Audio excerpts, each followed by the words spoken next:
Hello everyone, स्वागत आपका हमारे यूट्यूब चैनल में। जैसे कि दोस्तों आज के इस क्लास में हम लोग Bihar police previous year question paper को कवर करेंगे, जो कि आपका 2008 से लेकर के 2022 तक आपका जितने भी आपका कांस्टेबल लेवल का आपका एग्जाम हुआ है बिहार पुलिस के अंतर्गत, जैसे आपका बिहार पुलिस कांस्टेबल, इसके अलावा जो है बिहार फायरमैन का एग्जाम आपका एंड हुआ है। इसके अलावा आपका फॉरेस्टर चाहे आपका फॉरेस्ट गार्ड का एग्जाम एंड हुआ है। तो जितने भी आपका कांस्टेबल लेवल में आपके एग्जाम में आपके क्वेश्चन आपका पूछा गया है 2008 से लेकर के 2022 तक, इसको यहाँ पर हम लोग कवर करने वाले हैं। तो पूरी वीडियो को माइंड कंसंट्रेट करके देखना है और साथ ही आपको क्वेश्चन को अटेम्प्ट लेने का भी प्रयास करना है। इसके अलावा जैसे हम लोग का प्रीवियस ईयर जैसे ही खत्म हो जाएगा, उसके बाद टॉपिक वाइज प्रश्नों को कवर करेंगे, जो कि आपका खान सर का जो भी आपका टेस्ट चल रहा है बिहार पुलिस को लेकर के और जो नया आपको बैच दिया गया है, तो इसके अंतर्गत जितने भी आपके क्वेश्चन आपका पूछे जा रहे हैं, तो हम लोग यहाँ पर जो है टॉपिक वाइज प्रश्नों को कवर करेंगे, क्योंकि खान सर के द्वारा टॉपिक वाइज प्रश्नों को कवर किया जा रहा है, तो उसको भी हम लोग कंटिन्यू कवर करते चलेंगे। और साथ ही आपका प्रीवियस ईयर क्वेश्चन पेपर आपका 2008 से लेकर के 2022 तक को एंड करके उसके बाद हम लोग मिक्सलेनियस पर आ जाएंगे, जिसमें कि आपके 100 क्वेश्चन का सेट चलेगा। उसमें क्या होगा कि हर एक तरह के क्वेश्चन आपका जो इंक्लूड रहेगा, जिस प्रकार से बिहार पुलिस कांस्टेबल का आपका सिलेबस है, तो इस प्रकार से आपका प्रॉपर वे में जो है अच्छे तरीके से आपका जो प्रिपरेशन आपका हो पाएगा। तो आज की इस क्लास में लोग प्रीवियस ईयर क्वेश्चन पेपर को देखेंगे, तो पूरी वीडियो को माइंड कंसंट्रेट करके देखना है और साथ ही आपको क्वेश्चन को अटेम्प्ट लेने का भी प्रयास करना है। तो आइए आज के इस क्लास को शुरू करते हैं और चीज़ों को समझते हैं। तो आप लोगों को जो है साथ साथ आपको कमेंट भी करते चलना है।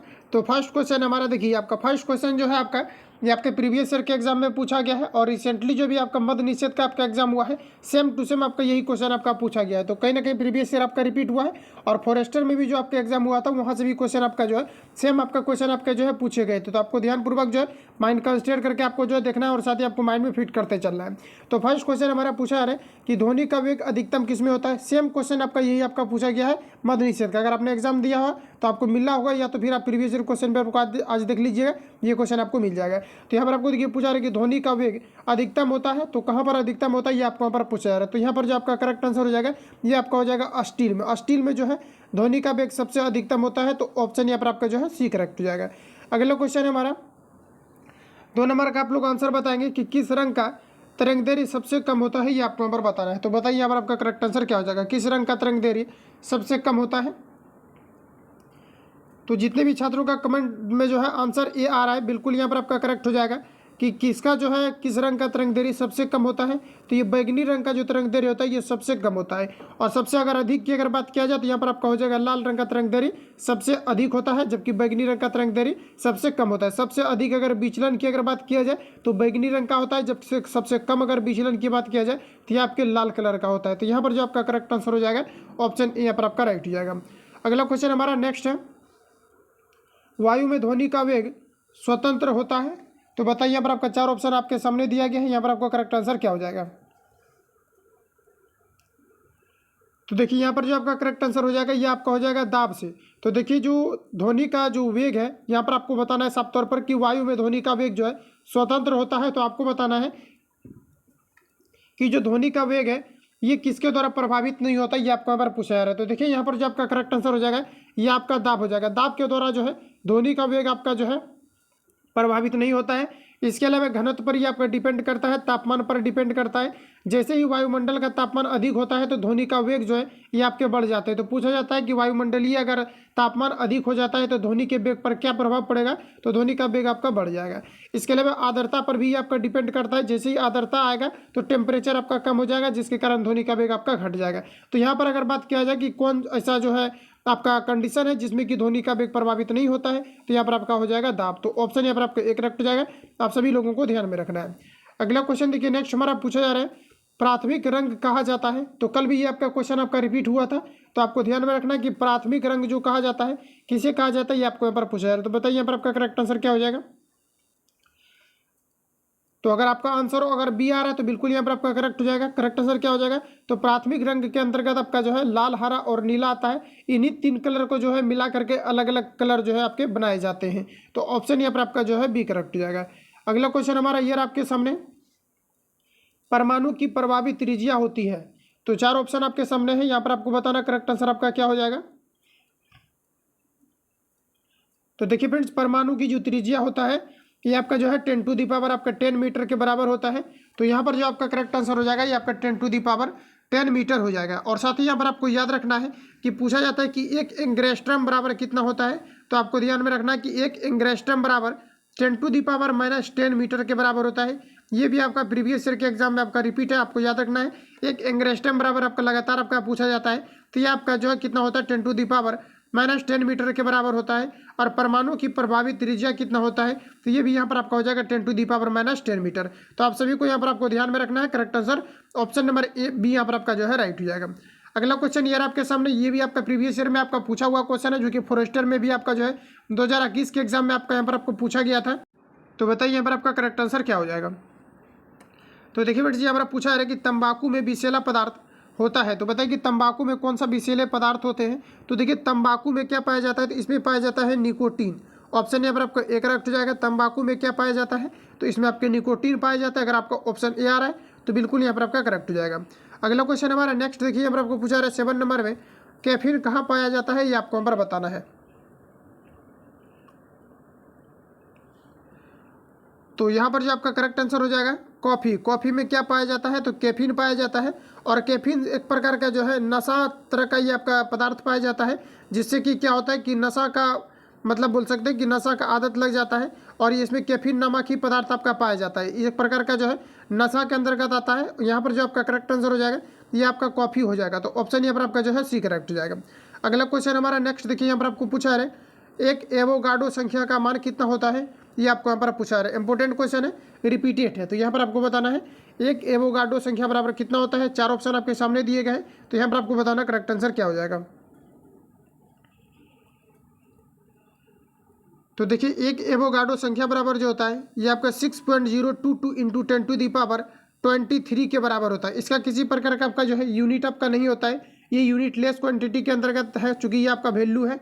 ऑप्शन यहाँ पर आपका बी करेक्ट हो जाएगा। क्या हो जाएगा 6.022 इंटू 10⁻23 जो है आपके एक एवोगाड्रो संख्या का वैल्यू होता है। तो यहाँ पर आपका जो करेक्ट आंसर हो जाएगा ऑप्शन बी यहाँ पर आपका राइट हो जाएगा। अगला क्वेश्चन हमारा नेक्स्ट यहाँ पर आपको देखिए पूछा जा रहा है नींबू के रस का पीएच मान कितना होता है, ये आपको यहाँ पर पूछा जा रहा है। तो बताइए यहाँ पर आपका करेक्ट आंसर क्या हो जाएगा।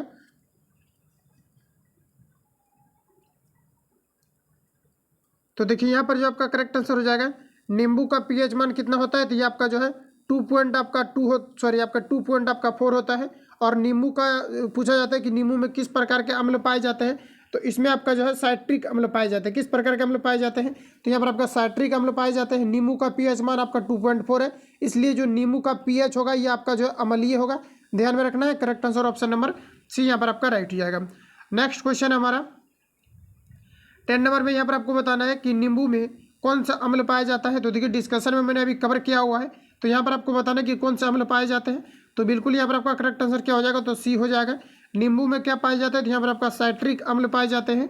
ऑप्शन सी यहाँ पर आपका राइट हो जाएगा। अगला क्वेश्चन हमारा नेक्स्ट देखिए पूछा जा रहा है बॉक्साइड किसका महत्वपूर्ण अयस्क है, ये आपको यहाँ पर बताना है। तो बताइए यहाँ पर आपका करेक्ट आंसर क्या हो जाएगा, बॉक्साइड किसका अयस्क है। तो देखिए फ्रेंड्स बॉक्साइड जो है ये किसका अयस्क है, तो एल्यूमिनियम का आपका अयस्क होता है बॉक्साइड कोरंडम क्रायोलाइट। तो आपको याद रखना है, लेकिन एल्यूमिनियम का जो निष्कर्षण किया जाता है ये मुख्यतः आपका जो है बॉक्साइड अयस्क से किया जाता है। तो यहाँ पर आपको बताना है कि बॉक्साइड किसका महत्वपूर्ण अयस्क है, ये आपको यहाँ पर पूछा जा रहा है। तो यहाँ पर जो आपका करेक्ट आंसर हो जाएगा ये आपका एल्यूमिनियम का हो जाएगा। तो ऑप्शन यहाँ पर आपका जो है डी करेक्ट हो जाएगा।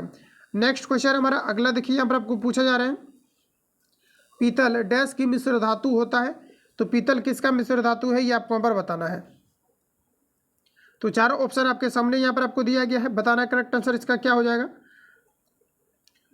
तो जितने भी छात्रों का आंसर बी आ रहा है तो बिल्कुल यहाँ पर आपका करेक्ट हो जाएगा। क्या हो जाएगा इसका, तो यहाँ पर आपका तांबा और जस्ता का जो मिश्र धातु होता है ये आपका पीतल होता है। तो ठीक है, तो यहाँ पर आपका correct answer option number B यहाँ पर आपका राइट हो जाएगा। नेक्स्ट क्वेश्चन हमारा ये आपके सामने। तो अगला में यहाँ पर आपको जो पूछा जा रहा है, अगला में यहाँ पर आपको क्या बताना है, पारा का अयस्क जो है डैश है। तो बताइए कि पारा का अयस्क क्या है। तो यहाँ पर आपको 4 ऑप्शन में से जो यहाँ पर आपका करेक्ट आंसर हो जाएगा पारा का अयस्क क्या है। तो अगर आपको ऑप्शन नंबर सी आ रहा है सिनेबार, तो यहाँ पर आपका बिल्कुल यहाँ पर आपका करेक्ट हो जाएगा। सिनेबार किसका अयस्क है, तो ये आपका पारा का अयस्क है। और साथ ही पूछा जाता है कि भखरा सिंदूर का जो है ये आपका सूत्र क्या होता है, तो HGS होता है। और इन्हीं पारा का जो है प्रयोग किया जाता है थर्मामीटर में, जो कि बॉडी के टेम्परेचर को इंडिकेट करता है। और साथ ही आपको याद रखना कि कौन सा ऐसा धातु है जो कि द्रव अवस्था में पाया जाता है, तो ये भी आपका पारा है, जिसको हम लोग मरकरी Hg बोलते हैं। और ओ धातु के बारे में अगर पूछा जाता है कि कौन सा ओ धातु है, जो कि द्रव अवस्था में पाया जाता है, तो यहाँ पर आपका हो जाएगा ब्रोमीन। तो इतने फैक्ट को यहाँ से आपको याद रखना जो कि जनरली आपका काफ़ी ज़्यादा रिपीट किए जाते हैं। तो ऑप्शन सी यहाँ पर आपका राइट हो जाएगा। अगला क्वेश्चन हमारा नेक्स्ट यहाँ पर आपको देखिए पूछा जा रहा है, ब्रोंज जिसको हम लोग कांसा बोलते हैं, कांसा एक मिश्र धातु है। तो बताइए कि कांसा किसका किसका मिश्र धातु होता है। तो जो भी लोग जुड़े हैं आपको आंसर जो है बताते चलना है, तभी आपका कॉन्फिडेंस लेवल इंक्रीज होगा। तो यहाँ पर जो आपका करेक्ट आंसर हो जाएगा कि कांसा एक मिश्र धातु है। तो किसका मिश्र धातु है ये आपको यहाँ पर पूछा जा रहा है। तो यहाँ पर आपका करेक्ट आंसर हो जाएगा कॉपर, और ये आपका जो है टीन का आपका मिश्र धातु होता है कांसा। तो यहाँ पर जो आपका करेक्ट आंसर हो जाएगा कॉपर और टीन। तो यहाँ पर आपका correct answer option number D यहाँ पर आपका राइट हो जाएगा। कॉपर और टीन का जो मिश्र धातु होता है ये आपके कांसा होता है, यानी कि Cu और आपका जो Sn का आपका मिश्रण क्या हो जाता है, ये आपके कांसा हो जाता है। तो ऑप्शन यहाँ पर आपका जो है डी यहाँ पर आपका राइट हो जाएगा। अगला क्वेश्चन देखिए हमारा नेक्स्ट यहाँ पर आपको पूछा रहा है कि पेस मेकर यहाँ पर आपको यहाँ पर आपको बता रहा है बेसेमर प्रक्रम से बनाया जाता है। तो यहाँ पर आपको बताना है कि जो है आपके यहाँ पर क्वेश्चन देख लीजिए, यहाँ पर आपका जो है बेसेमर प्रक्रम से बनाया जाता है। तो क्या बनाया जाता है ये आपको यहाँ पर बताना है। तो ये रहा 4 ऑप्शन आपके सामने। तो यहाँ पर आपको बताना है कि बेसेमर प्रक्रम से जो है किन चीज़ों का निर्माण किया जाता है, ये आपको यहाँ पर पूछा जा रहा है। तो देखिए फ्रेंड्स, यहाँ पर जो आपका करेक्ट आंसर हो जाएगा ऑप्शन सी यहाँ पर आपका राइट हो जाएगा। इस्पात जो है ये बेसेमर प्रक्रम के द्वारा बनाए जाते हैं। ऑप्शन यहाँ पर आपका सी करेक्ट हो जाएगा। अगला क्वेश्चन ये आपके सामने, यहाँ पर आपको पूछा जा रहा है कांच निम्नलिखित का मिश्रण होता है। तो यहाँ पर आपको बताना है कि कांच जो मिश्रण है ये किसका किसका मिश्रण है, ये आपको यहाँ पर पूछा जा रहा है। तो यहाँ पर आपको 4 ऑप्शन सामने दिया गया है। तो बताइए यहाँ पर आपका करेक्ट आंसर क्या हो जाएगा। तो यहाँ पर जो आपका करेक्ट आंसर हो जाएगा ये हो जाएगा आपका बालू और सिलिकेट का जो है आपका मुख्य रूप से आपका जो है कांच का अब ये भी पदार्थ होता है जिसको मिला करके जो है कांच का निर्माण किया जाता है, बालू और सिलिकेट। तो ऑप्शन यहाँ पर आपका जो है सी यहाँ पर आपका बिल्कुल करेक्ट हो जाएगा। अगला क्वेश्चन हमारा कि लोहा का शुद्धतम रूप क्या है, ये आपको यहाँ पर बताना है। तो बताइए कि लोहा का शुद्धतम रूप क्या हो जाएगा। तो यहाँ पर जो आपका करेक्ट आंसर हो जाएगा ये आपका यहाँ पर हो जाएगा पिटवा लोहा। पिटवा लोहा जो है लोहा का ये आपका शुद्धतम रूप होता है। ऑप्शन बी यहाँ पर आपका राइट हो जाएगा। नेक्स्ट क्वेश्चन देखिए ये आपके सामने, यहाँ पर आपको नेक्स्ट में यहाँ पर आपको बताना है अधिकांश लोहा निम्न से प्राप्त किया जा सकता है। तो फ्रेंड्स यहाँ पर आपको सबसे पहले ये आपको पता होना चाहिए कि लोहा का जो अयस्क होता है ये कौन कौन से होते हैं। तो इसका यहाँ पर आपका हो जाएगा हेमेटाइट, मैग्नेटाइट, लिमोनाइट, सेडेराइट। तो आपको ध्यान में रखना है कि लोहा का अयस्क कौन कौन से होता है।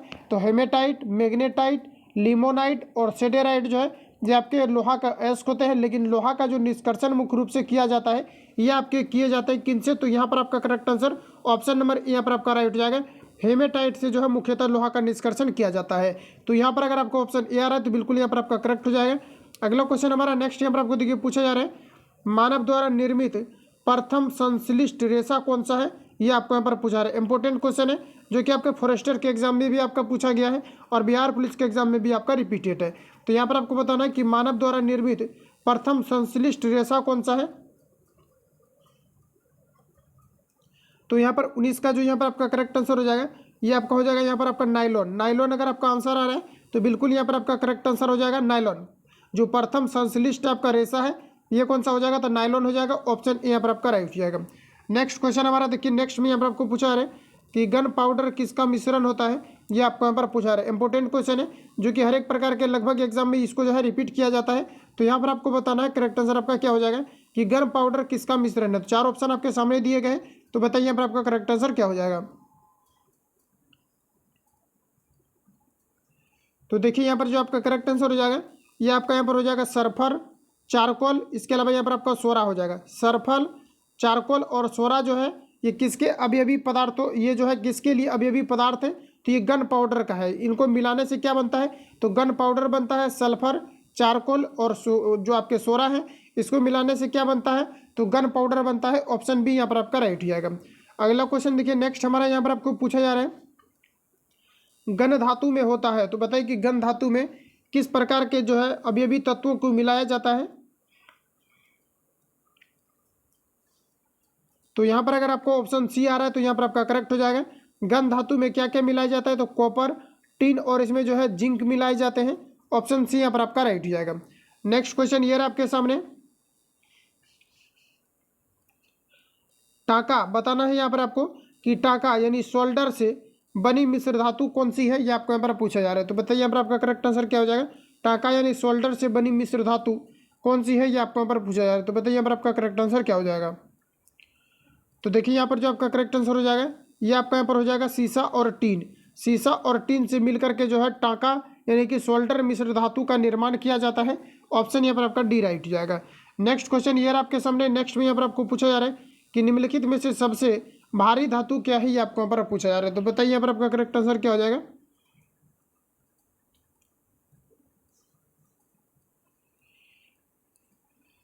तो यहाँ पर अगर आपका आंसर डी आ रहा है जिन भी छात्रों का, तो यहाँ पर आपका करेक्ट आंसर हो जाएगा ऑप्शन नंबर डी, यानी कि यूरेनियम जो है, यूरेनियम क्या है, सबसे भारी धातु है। और ये अगर पूछा जाता है कि सबसे महंगी धातु कौन सी है, तो ये भी आपका यहाँ पर यूरेनियम हो जाएगा। तो आपको ध्यान में रखना है, सबसे महंगी धातु आपका यूरेनियम है, और सबसे अगर भारी धातु की अगर बात किया जाए तो ये भी आपका यहाँ पर यूरेनियम हो जाएगा। ऑप्शन यहाँ पर आपका जो है डी करेक्ट हो जाएगा। अगला क्वेश्चन ये आपके सामने। नेक्स्ट यहाँ पर आपको पूछा रहा है कि पोर्टलैंड सीमेंट के प्रमुख संगठकों में शामिल है। तो बताइए कि पोर्टलैंड सीमेंट के प्रमुख संगठकों में क्या क्या शामिल है, ये आपको यहाँ पर बताना है।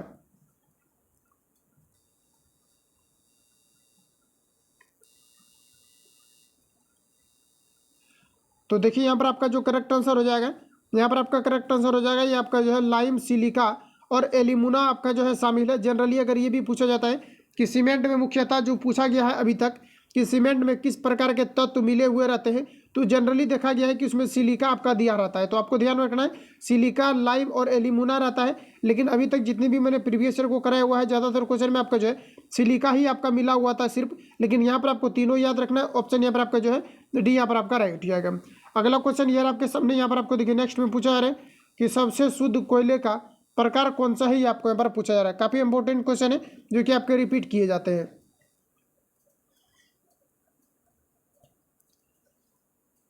तो देखिए यहाँ पर आपका जो करेक्ट आंसर हो जाएगा, ये आपका एंथ्रासाइट हो जाएगा।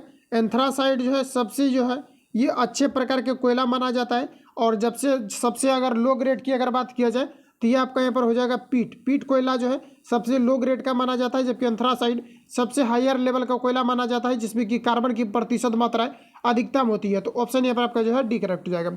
नेक्स्ट क्वेश्चन ये आपके सामने, सबसे जटिल कार्बनिक पदार्थ क्या है, ये आपको यहाँ पर पूछा रहे हैं। इसका ऑप्शन देख लीजिए क्या कुछ दिया गया है। तो ये रहा ऑप्शन आपके सामने। यहाँ पर आपको बताना है सबसे जटिल जो है कार्बनिक पदार्थ कौन सा है। तो देखिए यहाँ पर जो आपका करेक्ट आंसर हो जाएगा, सबसे जटिल जो कार्बनिक आपके पदार्थ हो जाएंगे, यहाँ पर आपका हो जाएगा प्रोटीन। देखिए यहाँ पर आपका करेक्ट आंसर क्या हो जाएगा, तो ये आपका यहाँ पर प्रोटीन हो जाएगा। तो यहाँ पर जो आपका करेक्ट आंसर हो जाएगा, ये आपका यहाँ पर प्रोटीन हो जाएगा, जो कि सबसे जो है जटिल आपके कार्बनिक पदार्थ है। ऑप्शन सी यहाँ पर आपका राइट हो जाएगा। अगला क्वेश्चन देखिए नेक्स्ट हमारा, यहाँ पर आपको पूछा जा रहा है कि पायरेक्स कांच मुख्यतः है। तो बताइए कि जो पायरेक्स कांच है ये किस प्रकार के कांच है, ये आपको यहाँ पर पूछा जा रहा है। तो यहाँ पर जो आपका करेक्ट आंसर हो जाएगा, ये आपका यहाँ पर हो जाएगा उष्मा प्रतिरोधी कांच है, पायरेक्स कांच। ऑप्शन यहाँ पर आपका जो है बी करेक्ट हो जाएगा। अगला क्वेश्चन हमारा नेक्स्ट यहाँ पर आपको देखिए पूछा जा रहा है कि मेलाकोनाइट किस धातु का खनिज है, ये आपको यहाँ पर पूछा जा रहा है। तो बताइए करेक्ट आंसर क्या हो जाएगा, मेलाकोनाइट किस धातु का खनिज है।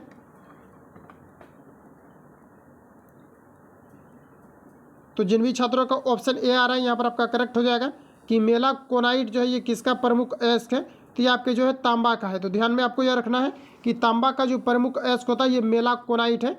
ऑप्शन ए यहाँ पर आपका राइट हो जाएगा। अगला क्वेश्चन हमारा नेक्स्ट यहाँ पर आपको देखिए पूछा जा रहा है कि पेट्रोल का मुख्य संघटक क्या है, ये आपको यहाँ पर बताना है। तो यहाँ पर जो आपका करेक्ट आंसर हो जाएगा, पेट्रोल का मुख्य संघटक क्या है, तो ये आपका ऑक्टेन है। यहाँ पर आपका करेक्ट आंसर हो जाएगा ऑप्शन नंबर बी, यहाँ पर आपका राइट हो जाएगा। और देखिए पूछा जाता है कि पेट्रोल का जो है ये आपका इस बार आपका पूछा भी गया है मद्य निषेध के एग्जाम में कि पेट्रोल की गुणवत्ता किससे जांच की जाती है, तो ये आपके ऑक्टेन की संख्या को देखकर जांच की जाती है। ऑप्शन यहाँ पर आपका बी राइट हो जाएगा। अगला क्वेश्चन हमारा 30 नंबर में, गौ दूध में पीलेपन का कारण क्या है, ये आपको यहाँ पर पूछा जा रहा है। तो आप सभी लोगों को बताना है कि यहाँ पर आपका करेक्ट आंसर क्या हो जाएगा। तो गौ दूध में पीलेपन का कारण क्या है, ये आपको यहाँ पर पूछा जा रहा है। तो यहाँ पर जो आपका करेक्ट आंसर हो जाएगा, ये आपका यहाँ पर क्या हो जाएगा, तो यहाँ पर जो आपका करेक्ट आंसर रहेगा ये आपका हो जाएगा केरोटीन। केरोटीन के कारण से दूध का पीलापन होता है। तो यहाँ पर जो आपका एग्जैक्ट आंसर हो जाएगा ऑप्शन सी यहाँ पर आपका राइट हो जाएगा। अगला क्वेश्चन हमारा, पेट्रोलियम में डैश का जटिल मिश्रण होता है। तो बताइए करेक्ट आंसर क्या हो जाएगा। तो यहाँ पर देखिए आपका जो करेक्ट आंसर हो जाएगा पेट्रोलियम में क्या क्या होता है, तो यहाँ पर आपका हो जाएगा प्रोपेन और ब्यूटेन हो जाएगा। क्या क्या हो जाएगा, प्रोपेन और ब्यूटेन जो है पेट्रोलियम का जटिल मिश्रण है। ऑप्शन यहाँ पर आपका जो है करेक्ट हो जाएगा। नेक्स्ट क्वेश्चन हमारा अगला देखिए, क्वेश्चन आपका पूछा जा रहा है एसिड अम्ल बदलता है। तो कल भी मैंने आपको एक्सप्लेन में बताया हुआ है कि एसिड अगर अम्ल है या क्षार है कैसे पता चलेगा, ये आपको ऊपर पूछा रहा है। तो देखिए एसिड का क्या करता है कि नीला लिटमस को ये अगर लाल में बदल देता है तो ये आपका यहाँ पर हो जाएगा क्या, एसिड आपका हो जाएगा। और जबकि अगर बात किया जाए लाल लिटमस को अगर ब्लू में बदल देता है तो ये बेस के गुण को प्रदर्शित करेगा। तो यहाँ पर जो आपका करेक्ट आंसर हो जाएगा ये आपका यहाँ पर हो जाएगा ऑप्शन नंबर यहाँ पर आपका करेक्ट हो जाएगा। ये नीला लिटमस को क्या करता है, लाल में बदल देता है। अगला क्वेश्चन हमारा, स्वर निम्नलिखित में से किस पदार्थ से घुल जाता है, ये आपको यहाँ पर पूछा जा रहा है, किस पदार्थ में घुल जाता है।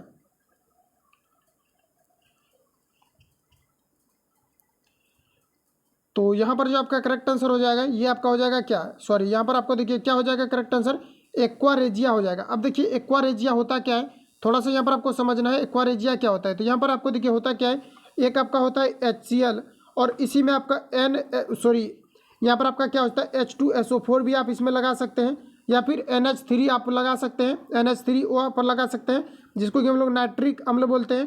ठीक है, तो यहाँ पर जो आपका हो जाएगा इसमें HCl यानी HCl का जो मात्रा रहेगा इसमें यहाँ पर आपका 3 अनुपात में रहेगा, और जबकि H2SO4 अगर देखा जाए तो यहाँ पर आपका 1 अनुपात में रहेगा। तो यहाँ पर क्या हो जाएगा कि 3:1 में जो है इसमें क्या रहता है, तो हाइड्रोक्लोरिक एसिड और सल्फ्यूरिक अम्ल का मिश्रण होता है। तो यहाँ पर इसी को जब मिला दिया जाता है तो ये एक्वारेजिया बनता है, जिसमें कि सोना घुल जाता है। यानी सोना को घुलाने के लिए किस प्रकार के पदार्थ का प्रयोग किया जाता है, तो यहाँ पर आपका हो जाएगा एक्वारेजिया। और यहाँ पर आपको क्या पूछा जा रहा है कि स्वर्ण निम्नलिखित में से किस पदार्थ में घुल जाता है, तो यहाँ पर आपका हो जाएगा एक्वारेजिया। ऑप्शन यहाँ पर आपका सी करेक्ट हो जाएगा।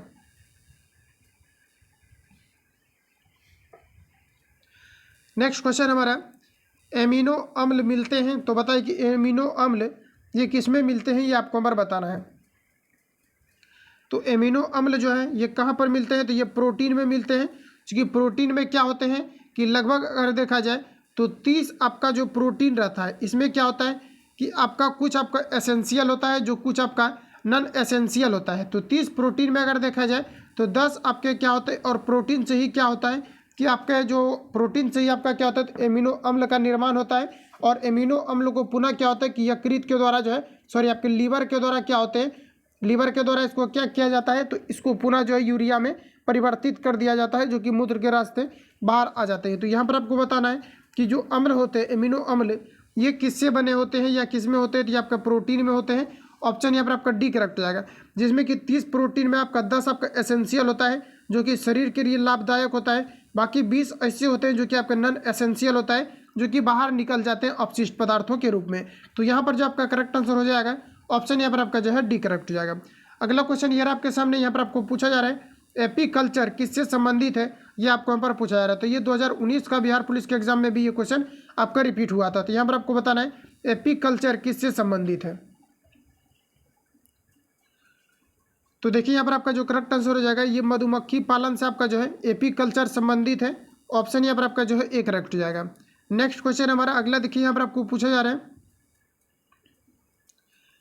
निम्नलिखित में से कौन विषाणु के द्वारा होने वाली बीमारी है, ये आपको यहाँ पर बताना है। तो बताइए यहाँ पर आपका करेक्ट आंसर क्या हो जाएगा। तो विषाणु के द्वारा जो फैलने वाली इसमें यहाँ पर आपका बीमारी है, ये आपका यहाँ पर हो जाएगा पोलियो। पोलियो किससे फैलता है, तो ये आपके विषाणु के द्वारा फैलते हैं। तो यहाँ पर आपका जो करेक्ट आंसर हो जाएगा ये ऑप्शन सी यहाँ पर आपका करेक्ट हो जाएगा। हालांकि पोलियो मुक्त अब जो है भारत आपका हो चुका है 2012-13 से ही। तो यहाँ पर आपका correct answer option number C यहाँ पर आपका करेक्ट हो जाएगा। अगला क्वेश्चन हमारा नेक्स्ट यहाँ पर आपको देखिए पूछा जा रहा है कि मलेरिया रोग होता है। तो बताइए कि मलेरिया रोग जो है ये किस कारण से होता है, ये आपको यहाँ पर बताना है। तो देखिए बेटे यहाँ पर आपको जो करेक्ट आंसर हो जाएगा, अगर आपको ऑप्शन ए यहाँ पर आपका आ रहा है तो यहाँ पर आपका करेक्ट आंसर हो जाएगा ऑप्शन नंबर ए। देखिए मादा एनाफिलीज के कारण से जो है मलेरिया नामक बीमारी होती है। ऑप्शन यहाँ पर आपका ए करेक्ट हो जाएगा। तो इतने क्वेश्चन आपका था जो कि आपके BBS के एग्जाम में आपका पूछा गया है। तो आज के इस वीडियो में हम लोग जो है 37 प्रश्नों को कवर किया हुए हैं, और जो भी आपका क्वेश्चन बचा हुआ है इसको इसी तरह से हम लोग जो है निपटाते चलेंगे, और फुल सेट भी आपको काफ़ी जल्दी आपको प्रोवाइड किया जाएगा। और आपके जो भी आपका चल रहा है खान सर के द्वारा, जो कि आपका लेटेस्ट अभी आपका नोट्स भी आपका प्रिपेयर हुआ है, बिहार पुलिस का बैच भी आपको लॉन्चिंग कर दिया गया है। तो जो भी आपका नोट्स होगा ये मैं आपको साथ ही आपको कवर कराते चलूँगा, ताकि आपका प्रॉपर वे में रिवीजन और best of the best preparation हो सके। बाकी किसी प्रकार का डाउट या एडवाइस हो तो आप हमें कमेंट कर सकते हैं। बाकी मिलते हैं नेक्स्ट वीडियो में। जो लोग चैनल पर नए हैं चैनल को सब्सक्राइब करके बेल आइकन को प्रेस कर लेना, चूँकि जब भी वीडियो अपलोड होगा तो आप तो नोटिफिकेशन पहुँचते रहेगा।